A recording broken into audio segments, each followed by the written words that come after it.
Seniors, what if the real reason behind strength, balance, and memory decline after 50 isn't age at all? It's movement loss, not intense workouts, just the small, everyday movements your body quietly stops doing. And by the time most adults hit their 60s, they've already lost key motion patterns that keep joints flexible and their body stable. The good news is that this is reversible. And today, you'll discover 3 simple daily movements that can reverse muscle loss, helping you stay steady and strong well into your later years. Before we begin, comment your age and where you're watching from. I'd love to hear from you. Now let's start.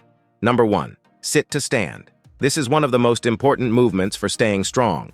Every time you stand up, you train your legs, hips, and balance. And strong legs and hips are directly linked to longevity and mobility. How to do it? Sit in a sturdy chair. Stand up slowly without using your hands if possible. Then sit back down with control. Do 5 to 10 reps daily. Number 2. Slow walking.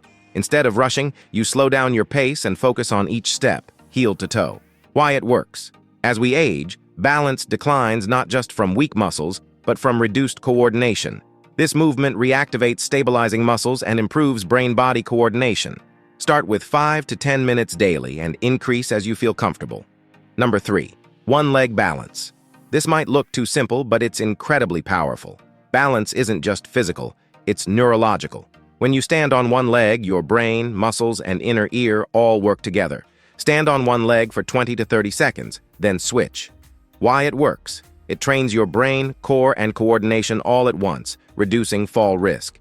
You don't need intense workouts to age well. Just restore what your body was designed to do, because the goal isn't just to live longer, it's to stay strong, steady, and independent while you do.